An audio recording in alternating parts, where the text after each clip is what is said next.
Corporate பாண்ட்ல பணமும் பண்ணியிருக்கேன், பணம் நிறைய லூஸ் பண்ணியிருக்கேன். ஸோ நம்ம இன்வெஸ்டர்ஸ்லாம் வந்து கார்ப்பரேட் பாண்ட்ல இன்வெஸ்ட் பண்ணும்போது நிறைய செக் பண்ணிட்டு பண்ணணும். தேவான் ஹவுசிங் பாண்ட் செக்யூர்டு பாண்ட்னு சொல்லி சொன்னாங்க, அதுலயும் போயிருக்கு, பணம் போயிடுச்சு. ரிலையன்ஸ் ஹோம் ஃபைனான்ஸ் அப்படின்னு சொல்லி சொன்னாங்க, அதுவும் போயிடுச்சு. நீங்க அந்த கவர்மெண்ட் பேக்டுன்னு சொன்னீங்க, அதுல செமி குவாசி கவர்மெண்ட் பேக்டுன்னு ஒன்று இருக்கு.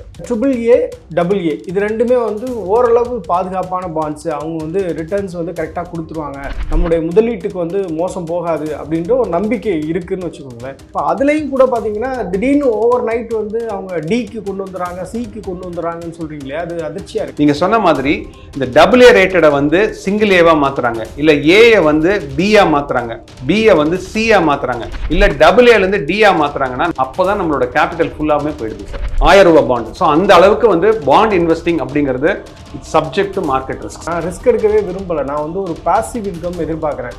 என்னுடைய ஃபிக்ஸ்டு டெபாசிட்டை கூட கொஞ்சம் அதிகமாக எனக்கு வந்து ரிட்டர்ன்ஸ் வந்தால் போதும் அப்படின்னு நினைக்கிறவங்க தானே பாண்ட் மார்க்கெட்டுக்குள்ளே வர்றாங்க.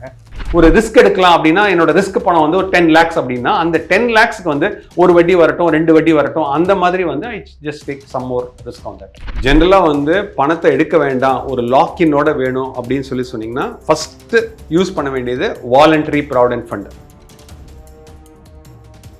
வணக்கம் சார்.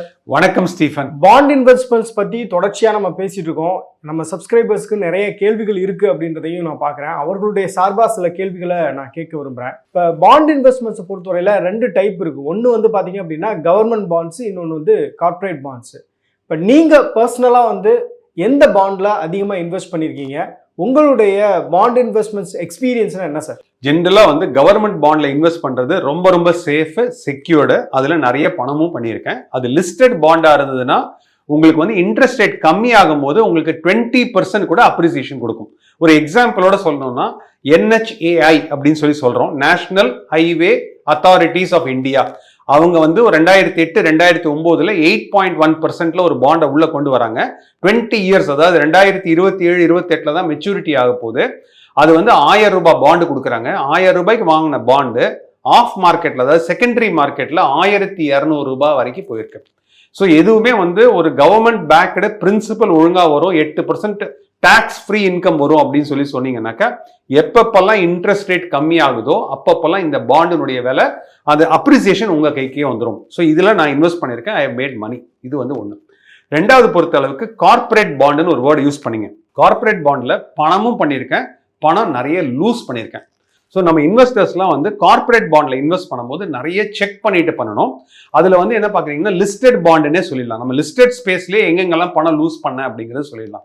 அது லூஸ் பண்ணதுனால நேமோட சொல்லிடலாம். தேவான் ஹவுசிங் பாண்ட் செக்யூர்டு பாண்ட்னு சொல்லி சொன்னாங்க, அதுலயும் போயிருக்கு, பணம் போயிடுச்சு. ரிலையன்ஸ் ஹோம் ஃபைனான்ஸ் அப்படின்னு சொல்லி சொன்னாங்க, அதுவும் போயிடுச்சு.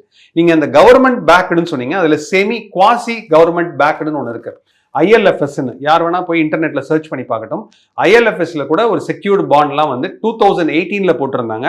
அந்த மாதிரியான பாண்ட் வந்து AAA ரேட்டட், AA ரேட்டட். இந்த AAA AA கொடுக்கறது எல்லாமே வந்து பாத்தீங்கன்னா கிறிசில் அண்ட் கேர், இந்த மாதிரி ஒரு ரேட்டிங் ஏஜென்சி தான் வந்து ஜெனரலா கொடுப்பாங்க. அவங்க கூட என்ன பண்றாங்கன்னா, இன்னைக்கு நீங்க வந்து ரேட்டிங் பார்த்து ரிலையன்ஸ் ஹோம் ஃபைனான்ஸ்ல நீங்க இன்வெஸ்ட் பண்ணுவீங்க, நல்லா இருக்குன்னு சொல்லி இன்வெஸ்ட் பண்ணுவீங்க. ஒரு குவார்டர் போனதுக்கு அப்புறம் அந்த AAங்கிற பேப்பர் டிக்கு போயிடும். டினா டிஃபால்ட். ILFS வந்து AAAல இருக்கிறது ஓவர் நைட்ல அது டிக்கு கொண்டு போயிடுவாங்க. நீங்க உங்க பாண்ட்ஸ் வாங்கக்கூடியவங்க பாத்தீங்க அப்படின்னா அந்த ரேட்டிங்ஸை பார்த்து தான் வாங்குறாங்க. நீங்க சொன்ன மாதிரி கிறிஸ்டல், கேர், அது மாதிரி ஒரு 4 நிறுவனங்கள் இருக்குன்னு நினைக்கிறேன். இதை பார்த்து தான் வந்து வாங்குறாங்க. வாங்கும்போது இப்போ AAA இது ரெண்டுமே வந்து ஓரளவு பாதுகாப்பான பாண்ட்ஸ். அவங்க வந்து ரிட்டர்ன்ஸ் வந்து கரெக்டாக கொடுத்துருவாங்க, நம்முடைய முதலீட்டுக்கு வந்து மோசம் போகாது அப்படின்ற ஒரு நம்பிக்கை இருக்குன்னு வச்சுக்கோங்களேன். இப்போ அதுலேயும் கூட பார்த்தீங்கன்னா திடீர்னு ஓவர் நைட் வந்து அவங்க டிக்கு கொண்டு வந்துடுறாங்க, சிக்கு கொண்டு வந்துடுறாங்கன்னு சொல்றீங்களே, அது அதிர்ச்சியாக இருக்கு. கண்டிப்பாக வோடாஃபோன் ஒரு நிறுவனம், அதாவது ஒரு டெலிகாம் கம்பெனி வோடாஃபோன், அவங்க AA ரேட்டட் பேப்பர் வந்து கிட்டத்தட்ட 11% கொடுத்தாங்க. நிறைய மியூச்சுவல் ஃபண்ட் நிறுவனங்கள் கூட அதில் இன்வெஸ்ட் பண்ணியிருந்தாங்க. இப்போ அவங்க எல்லாம் பார்த்தீங்கன்னா நம்ம மியூச்சுவல் ஃபண்ட் வழியாக இன்வெஸ்ட் பண்ணும்போது என்ன ஆகுதுன்னா, நீங்கள் வந்து ஒரு போர்ஷன் தான் அந்த கம்பெனி கொடுத்துருக்கீங்க. இப்போ வோடாஃபோனில் கொஞ்சம் கொடுத்துருக்கீங்க, அதே மாதிரி வந்து BSNL கொடுத்துருக்கீங்க, MTNL கொடுத்துருக்கீங்கன்னா BSNL கொடுத்த பணம் உங்களுக்கு திரும்பி வந்துடும், MTNL கொடுத்த பணம் திரும்பி வந்துடும். எக்ஸ்போஸ் ஆயிருக்கிற பணம் வந்து பாத்தீங்கன்னா ஒன்லி வோடாஃபோன் மட்டும்தான். ஸோ அதனால வந்து நீங்க இந்த ரேட்டிங் ஏஜென்சி கீழே இறங்கும் போது, ஜென்ரலா வந்து நான் ஒரு பாண்டு வாங்கும் போது எல்லாமே வந்து உங்களோட ஸ்கிரீன்ல தெரியும். Secured Panda, senior secured Panda, listed Panda, என்ன கேர் ரேட்டிங், என்ன கிறிசல் ரேட்டிங்னு எல்லாமே நீங்க பார்த்து வாங்குறீங்க. நாளைக்கு காலையில இதனுடைய ரேட்டிங் கம்மியாகும் போது உங்களுக்கு யாராவது போன்ல சொல்றாங்களா, இல்ல ஆப் வழியா வருதா, இல்ல ஒரு அலர்ட் நோட்டிபிகேஷன் வருதா? ஏன்னா நீங்க கஷ்டப்பட்டு சம்பாதிச்ச பணம். இப்போ உங்ககிட்ட ஒரு 100 ரூபாய் இருக்குன்னு வச்சுக்கலாமே, அந்த 100 ரூபாய் இருக்கிற பணத்தை கொண்டு போய் நீங்க இந்த மாதிரி வேணா ஒரு பாண்ட்ல எல்லாத்தையும் சேர்த்து ஒரு பாண்ட்லயோ இல்ல ஒரு 3-4 பாண்ட்லயோ, அதாவது டெட் லேடரிங் சொல்றாங்க, அந்த மாதிரி நீங்க போட்டு விடுறீங்க. போட்டு விட்டதுக்கு அப்புறம் இந்த ரேட்டிங் கம்மியாச்சுன்னா உங்களோட கேபிட்டலே கம்ப்ளீட்டா எரோட் ஆயிடும். ஸோ அதனால பாண்ட் இன்வெஸ்டிங் அப்படிங்கிறது இட்ஸ் அ ரிஸ்க். எப்படி மியூச்சுவல் ஃபண்ட்ல இன்வெஸ்ட் பண்றது எப்படி ரிஸ்க்னு சொல்றோமோ, mutual fund investments are subject to market ரிஸ்க்னு சொல்றதுக்கு முன்னாடி bond investing are also subject to market risk. So இதை தெரிஞ்சுக்கிட்டு இன்வெஸ்ட் பண்றது ரொம்ப ரொம்ப முக்கியம். இப்போ பாண்ட்ஸ்ல இன்வெஸ்ட் பண்ணக்கூடியவங்க செக்யூர்டு பாண்ட்ஸ் எது, அன்செக்யூர்டு பாண்ட்ஸ் எது அப்படின்னு தெரியாம இருப்பாங்க. இதை ஈஸியா டிஃபரன்ஷியேட் பண்ணணும்னா எப்படி சார்? ஸோ இன்னைக்கு பாண்ட் மார்க்கெட் எல்லாம் வாங்குறவங்க எல்லாமே மொபைல் ஆப்ல வாங்க போயிட்டாங்க. ஜென்ரலா RBI டைரக்ட்னு ஒரு வெப்சைட் இருக்கு. இப்போ உங்களை மாதிரி என்ன மாதிரி ஒரு சாதாரண ஒரு இன்வெஸ்டர், அதாவது ஒரு resident, normal resident investor, individual investor invest பண்ணணும்னா RBIdirect.org ஒரு வெப்சைட் இருக்கு. அந்த வெப்சைட்ல நீங்க ரெஜிஸ்டர் பண்ணி வாங்கினீங்கன்னா மோஸ்ட் ஆஃப் த நல்ல செக்யூர்டா இருக்கும். ஏன்னா RBI டைரக்ட்ல உள்ள கொண்டு வராங்க. அதுவுமே ஸ்டேட் கவர்மெண்ட்லாம் கூட, ஒரு சில ஸ்டேட் கவர்மெண்ட்லாம் கூட பிரின்சிபல் ரீபேமெண்ட்டை டிலே பண்ணி கொடுத்துருக்காங்க. ஒரு ஸ்டேட் ஃபினான்ஸ் கார்பரேஷனா இருக்கட்டும், ஒரு ஸ்டேட் டிரான்ஸ்போர்ட் கார்பரேஷனா இருக்கட்டும், நம்ம அண்டை மாநிலமான கேரளா ஸ்டேட் டிரான்ஸ்போர்ட் கார்பரேஷன் அவங்க கூட பிக்ஸட் டெபாசிட் வாங்கியிருக்காங்க, அவங்க கூட பாண்ட் வாங்கியிருக்காங்க.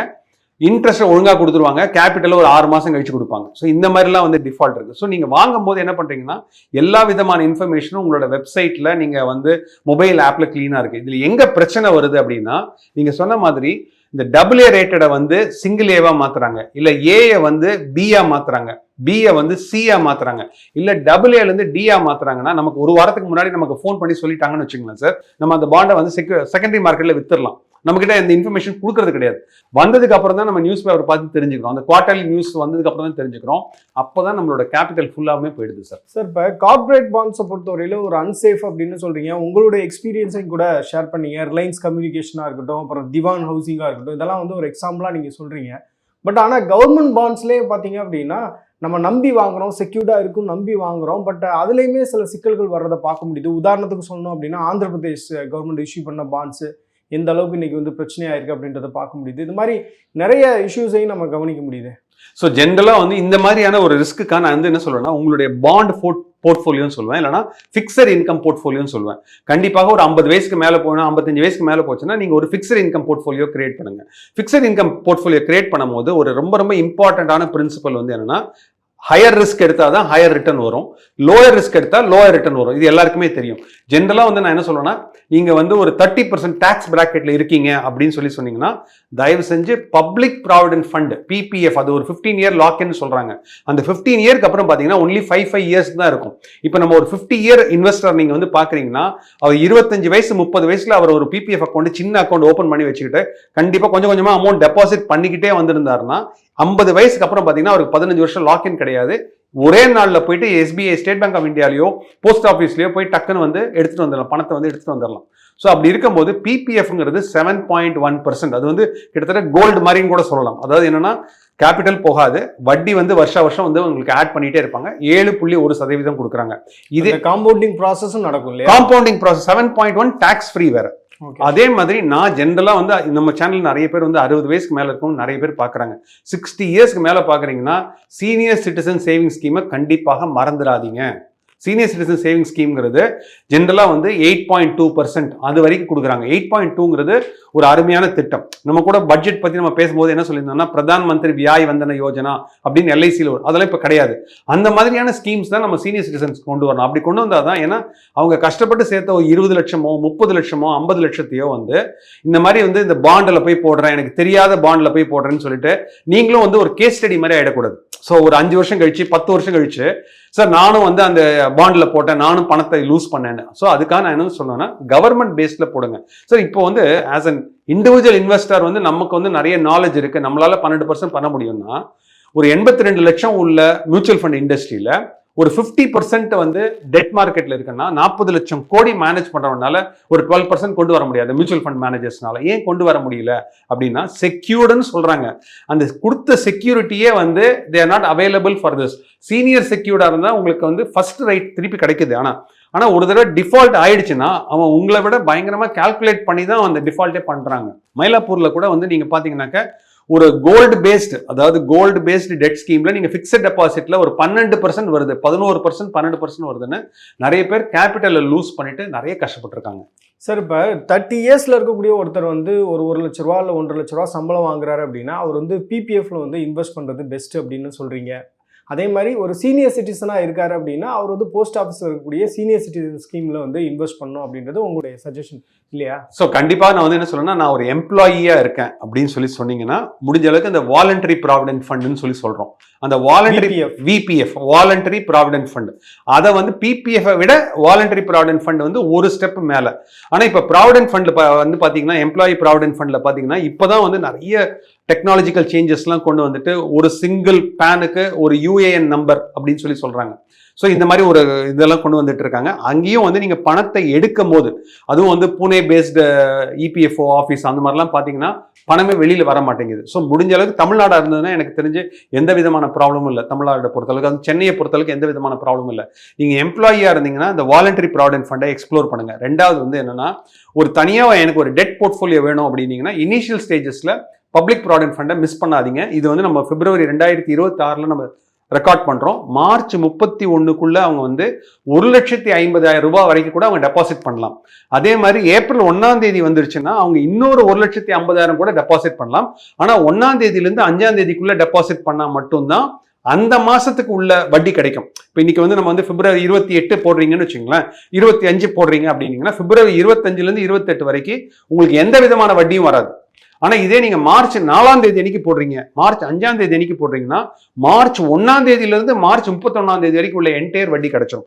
ஸோ அதனால பிபிஎஃப்ங்கிறது ஒரு நல்ல திட்டம். அதுல வந்து நீங்க வந்து உங்களுக்கு எந்த விதமான ப்ராப்ளமும் கிடையாது. உங்களுக்கு வேணும்னாலும் நீங்க லோன் எடுத்துக்கலாம். ஸோ பாண்டை காட்டிலும் அது வந்து பெட்டர். அதை தவிர என்கிட்ட நிறைய பணம் இருக்கு, அந்த நிறைய பணத்துல எனக்கு வந்து 12% ரிட்டர்ன் வேணும், எனக்கு 24% ரிட்டர்ன் வேணும், 36% ரிட்டர்ன் வேணும் அப்படின்னு சொன்னீங்கன்னா அதுக்கெல்லாம் வேற வேற ஸ்கீம்ஸ் இருக்கு. ஃபார் எக்ஸாம்பிள் வந்து நம்ம வந்து ஆன்லைன் லெண்டிங் பண்றோம்னு ஒரு பிளாட்ஃபார்ம் இருக்கு. ஆன்லைன் லெண்டிங் பிளாட்ஃபார்ம்னா என்னன்னாக்க, இப்போ ஒருத்தருக்கு 50,000 ரூபாய் கடன் வருது. அந்த 50,000 ரூபாய் கடன் நீங்க ஒரே ஆளுக்கு மட்டும் நீங்க அந்த 50,000 கொடுத்தீங்கன்னா உங்களுக்கு எக்ஸ்போஷர் ரொம்ப ஜாஸ்தியா இருக்கு. நீங்க 100 பேர் சேர்ந்து ஆளுக்கு 50 ரூபாய் கொடுக்குறீங்க, ஆளுக்கு 100 ரூபாய் கொடுக்குறீங்கன்னா அவன் உங்களோட பணம் எடுத்துக்கிட்டு போனா கூட உங்களுடைய கேபிட்டல் குறையிறது வந்து பாத்தீங்கன்னா வெறும் 100 ரூபாய். ஸோ இந்த மாதிரி போனீங்கன்னா உங்களுக்கு 24%, 36% கூட XIRRன்னு சொல்லுவோம். So internal rate of return, extended internal rate of return, அது வந்து 24%, 36% வரும். ஒன்னொன்னுக்கும் அக்ரிமெண்ட் போட்டு கொடுக்குறாங்க. ஸோ இது வந்து ஒன்று. ரெண்டாவது வந்து பார்த்தீங்கன்னா சினிமா படம் எடுக்கிறதுக்கு கூட நிறைய பேர் பணம் கேட்குறாங்க. நீங்கள் பார்த்தீங்கன்னா யார் சார் உங்களுக்கு அதிகமாக வட்டி கொடுப்பாங்க? வட்டி யார் அதிகமாக கொடுப்பாங்கன்னா, எனக்கு வந்து அது ரிஸ்க் சார், என் சொந்த பணத்தை போட்டே நான் ஒரு பிஸ்னஸ் பண்ணியிருக்கலாம், ஏன் அடுத்தவன் பணத்தை எடுத்து வாங்கி நான் பிஸ்னஸ் பண்ணுறேன்னா எனக்கே ஒரு பயம் இருக்குது. அதனால தான் 36%, 24% சொல்கிறேன். ஸோ இந்த மாதிரி இருக்கும் போது நீங்கள் ஒரு ஸ்ட்ரக்சர் பண்ணி பண்ணுறது ரொம்ப ரொம்ப நல்லது. இப்போ வந்து பெரிய பெரிய நிறுவனங்கள்லாம், அதாவது நான் சொல்கிறது வந்து நேம் சொல்லியே சொல்கிறேன், நல்லா பண்ணுறவங்கள சொல்கிறேன். ஃபார் எக்ஸாம்பிள் ஸ்ரீராம்னு ஒரு கம்பெனி இருக்குது, ஸ்ரீராம் குரூப் ஆஃப் கம்பெனிஸ்னு. அவங்க வந்து இப்போ ரியல் எஸ்டேட்டில் வந்து பண்ணிட்டு இருக்காங்க. அப்போ அவங்களுக்கு வந்து ஒரு 400 கோடி ரூபாய் பணம் தேவைப்படுது அப்படின்னு பார்த்தீங்கன்னா, இந்த ஸ்ரீராம் குரூப் ஆஃப் கம்பெனிஸ் என்ன பண்ணுறாங்கன்னா, வெறும் 200 கோடி ரூபாய் மட்டும்தான் அவங்க இன்வெஸ்ட் பண்ணி அந்த லேண்டை வாங்கி கம்ப்ளீட் அப்ரூவல் வாங்கிடுறாங்க. வாங்கினதுக்கு அப்புறம் 18%, 1%, 2% கிடையாது, 18%ல ஒரு ஸ்ட்ரக்சர்டு ஃபைனான்சிங்ல, நீங்க சொன்ன மாதிரி ஒரு பாண்ட் மார்க்கெட் மாதிரி ஒரு ஸ்ட்ரக்சர்டு ஃபைனான்சிங்ல செக்யூரிட்டியோட, டபுள் லெவல் செக்யூரிட்டியோட அவங்க என்ன பண்றாங்கன்னா ஒரு லெண்டிங் பண்றாங்க.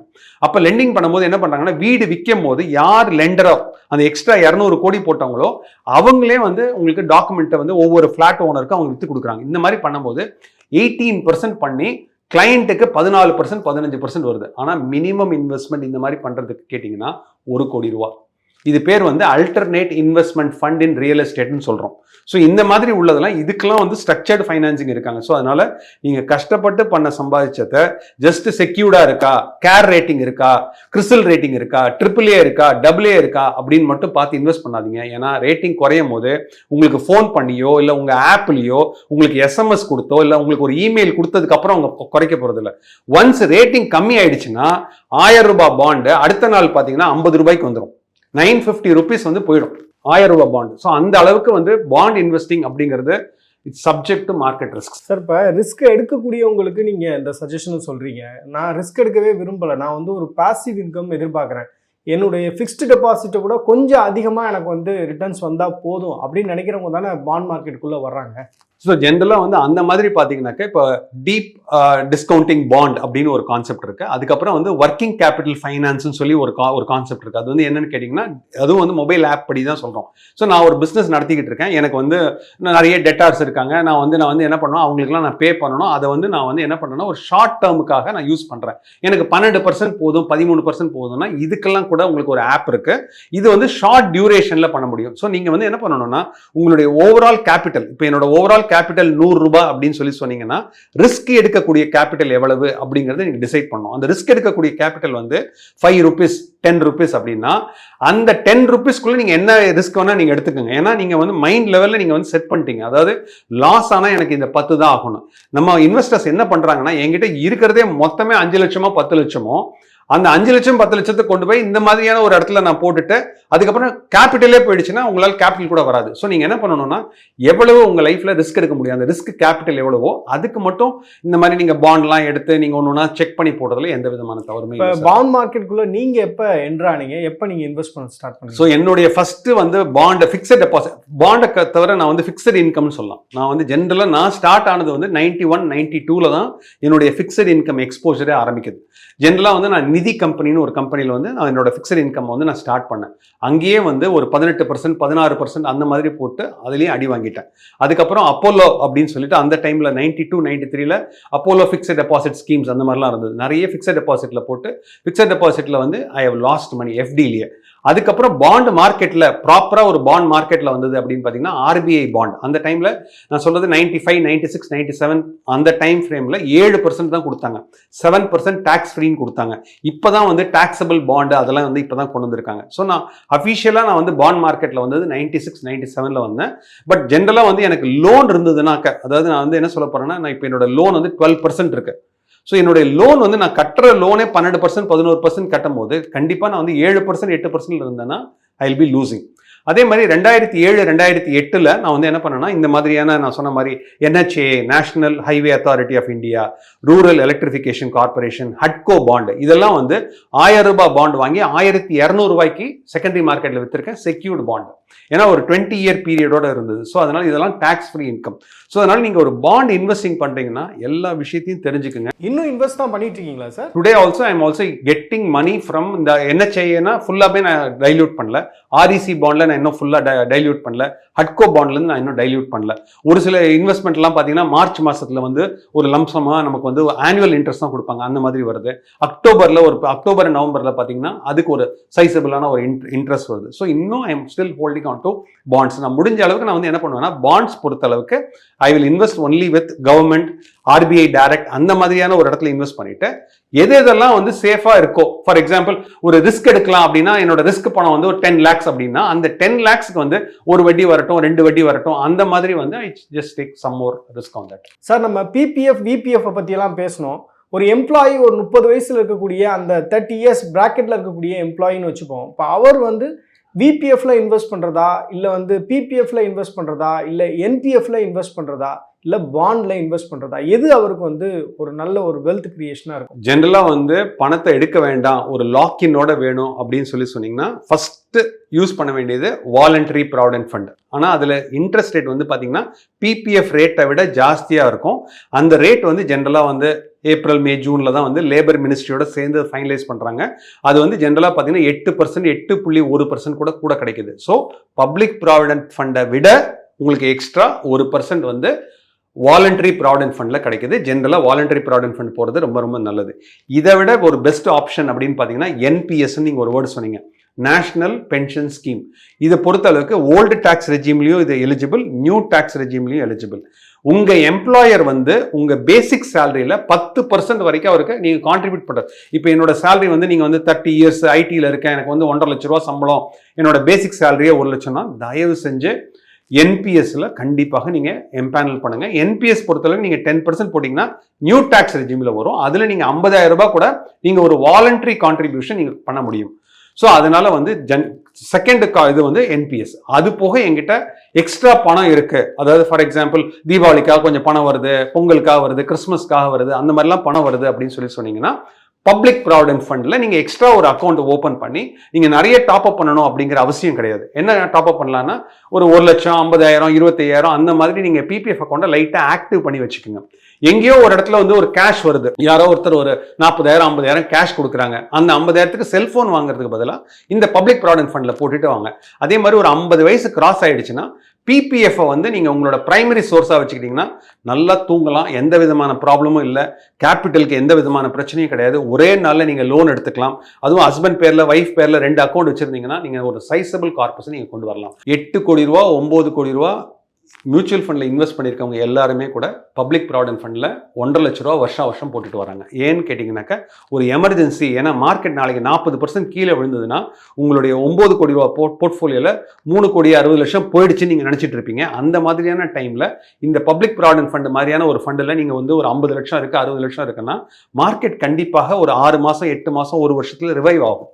ஸோ அவசரப்பட்டு அந்த இடத்துல டைல்யூட் பண்ணாமல் நீங்கள் இந்த பப்ளிக் ப்ராவிடென்ட் ஃபண்டை வச்சு கூட நீங்கள் உங்களால் உங்கள் பாண்டோட ரெக்குவயர்மெண்ட்ஸ் நீங்கள் மேனேஜ் பண்ணலாம். வியூவர்ஸ், இந்த வீடியோ உங்களுக்கு பிடிச்சிருக்குன்னு நான் நம்புறேன். பாண்ட் மார்க்கெட் பற்றி நிறைய விஷயங்கள் பேசியிருக்கோம். உங்களுக்கு ஏதாவது ஸ்பெசிஃபிக்கான கேள்விகள் இருந்தால் கூட கமெண்ட் செக்ஷனில் சொல்லுங்கள். நெக்ஸ்ட் டைம் வந்து செந்தில் சாரை மீட் பண்ணும்போது உங்களுடைய கேள்விகளை நான் கேட்குறேன். Thank you sir. நன்றி, வணக்கம். மேலும் ஈடி தமிழ் சேனல்ல வரப்போகும் பிசினஸ் மற்றும் அது ரிலேட்டடான வீடியோவை பார்க்க உடனே கீழே இருக்க சப்ஸ்கிரைப் பட்டனை கிளிக் பண்ணுங்க.